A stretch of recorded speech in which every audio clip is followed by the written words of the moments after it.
The blueberry pie betrayal, a shifted history. The bullets, the bitterness, the bloodlines. None of it started because of a pig or disputed timber rights. It started with a crust that seemed to come from the wrong kitchen. This is a shifted history. Maybe it's true. Or maybe I'm just making this up.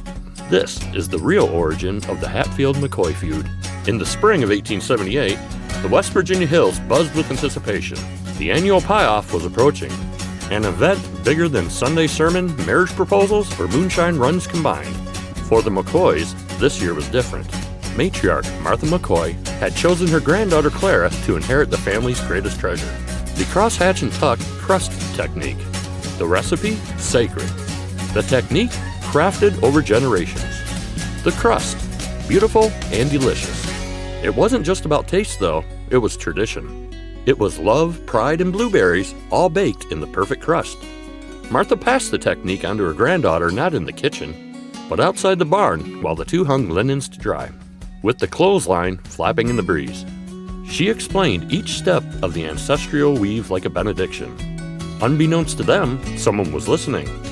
Silas Hatfield, fresh off a 3-day trip from Charleston, he had taken shelter in the McCoy barn overnight.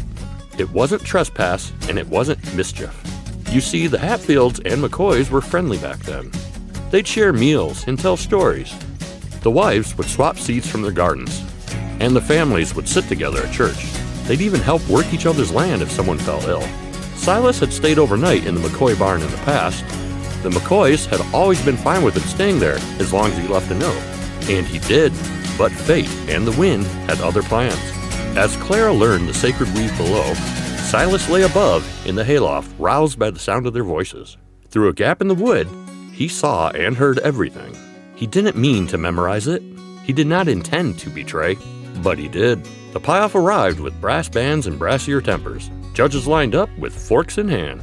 The McCoys unveiled their signature pie, a deep dish blueberry masterpiece crowned with the famed woven crust. Then came the Hatfield table. Martha's eyes widened. There it was, the weave, identical in pattern, pinch, and golden hue. The Hatfields had never used it before. Not in 72, not in 75, not ever. Martha's gut twisted, but she had no proof. Not then, not yet. The judges, oblivious to the drama, crowned the Hatfield pie champion, and cheers erupted. The McCoys stood silent. Martha clutched her second-place ribbon, not out of pride, but fury.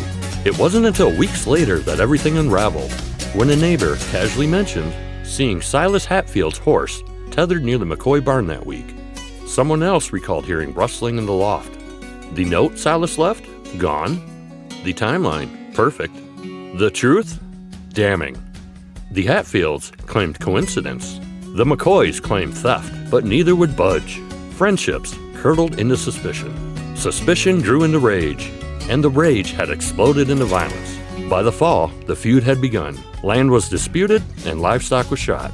Cousins turned cold, and through it all, not a single pie crossed the county line. As time passed and the feud grew bloodier, outsiders speculated about its origins. Land, politics, pride?